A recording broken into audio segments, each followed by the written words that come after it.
over a decade now. And the gap between those at the very, very top and everybody else keeps growing wider and wider and wider and wider. In this country, prosperity has never trickled down from the wealthy few. Prosperity has always come from the bottom up, from a strong and growing middle class.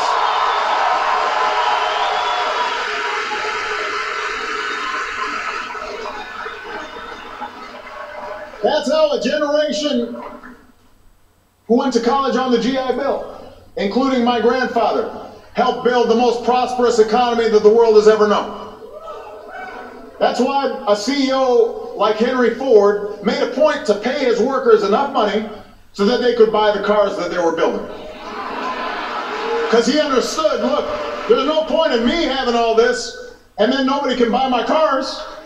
I've got to pay my workers enough so that they buy the cars. And that in turn creates more business and more prosperity for everybody. This is not about a few people doing well. We want people to do well. That's great. But it's about giving everybody the chance to do well. That's the essence of America. That's what the American dream's about. That's why immigrants have come to our shores, because the idea was, you know what, it doesn't matter what your name is, what you look like. You can be named Obama. You can still make it if you try.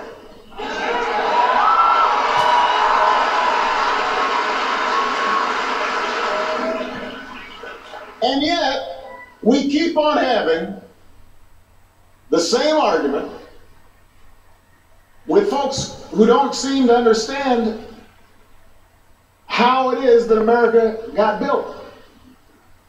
And let me just say, I mean, the folks that we have political arguments with, yeah, they're Americans who love their country.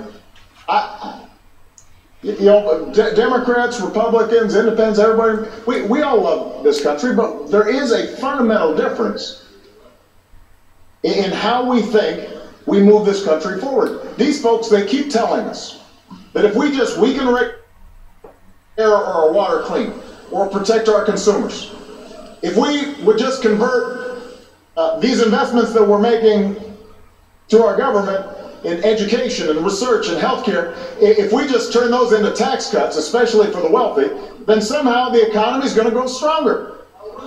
That's the theory. And here's the news. We tried this for 8 years before I took office. We tried it.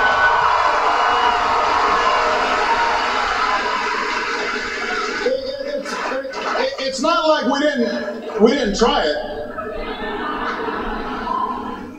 At the beginning of the last decade, the wealthiest Americans got 2 huge tax cuts, 2001, 2003. Meanwhile, insurance companies, financial institutions, they were all allowed to write their own rules or find their way around rules. We were told the same thing we're being told now. This is going to lead to faster job growth. It's going to lead to greater prosperity for everybody. Guess what? It didn't. Yes, the rich got much richer. Corporations made big profits. But we also had the slowest job growth in half a century. The typical American family actually saw their incomes fall by about 6%, even though the economy was growing. Because more and more of that growth was just going to a few, and the average middle-class American wasn't seeing it in their paychecks. Healthcare premiums skyrocketed. Financial institutions started making bets with other people's money that were reckless. And then our entire financial system almost collapsed. You remember that? It wasn't that long ago. I know you guys are young, but it was pretty recent. Now, some of you may be science majors in here. Usually, I like that. We need more scientists, need more engineers. Now, yeah, I was not a science major myself, but I enjoyed science when I was young. And if I recall correctly, if an experiment fails badly, You know, you learn from that, right? I mean, sometimes you can learn from failure. That's part of the data that teaches you stuff, that expands our knowledge, but you don't then just keep on doing the same thing over and over again. You go back to the drawing board. You try something different. But that's not what's been happening with these folks in Washington. A lot of the folks who are peddling these same trickle-down theories, including members of Congress and some people who are running for a certain office right now who shall not be named,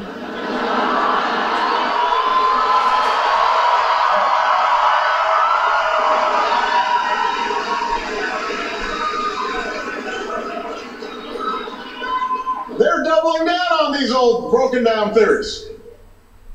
Instead of moderating their views even slightly, instead of saying, you know what we did really didn't work and we almost had a second Great Depression and maybe we should try something different, they have doubled down. They proposed a budget that showers the wealthiest Americans with even more tax cuts and then pays for these tax cuts by gutting investments in education, in medical research, in clean energy, in health care.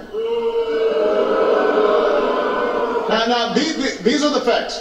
If the cuts they're proposing are spread out evenly across the budget, then 10 million college students, including some of you, would see your financial aid cut by an average of more than $1,000 each.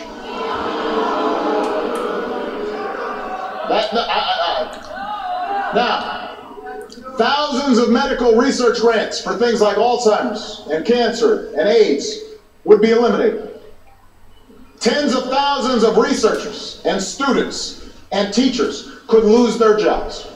Our investments in clean energy that are making us less dependent on imported oil would be cut by nearly a fifth. By the time you retire, instead of being enrolled in Medicare like today's seniors are, you'd get a voucher to pay for your health care plan. But here's the problem. If health care costs rise faster than the amount of the voucher, like they have been for decades, the rest of it comes out of your pockets. If the voucher isn't enough to buy a plan with the specific doctors and care that you need, you're out of luck. And by the middle of this century, by about 2050, at a time when most of you will have families of your own, funding for most of the investments I've talked about today would have been almost completely eliminated altogether. Now, this is not an exaggeration. This is math. And when I said this about a week ago, the Republicans objected. They said, we didn't specify all these cuts.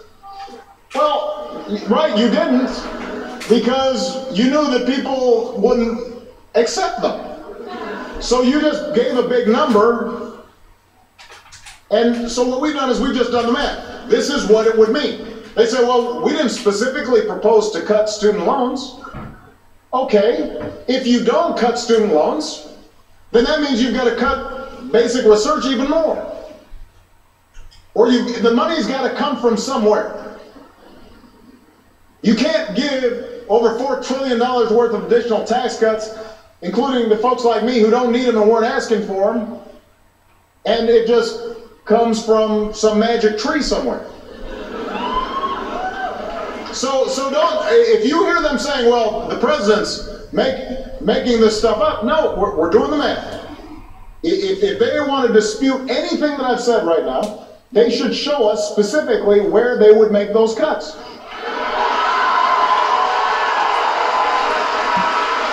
They should show us.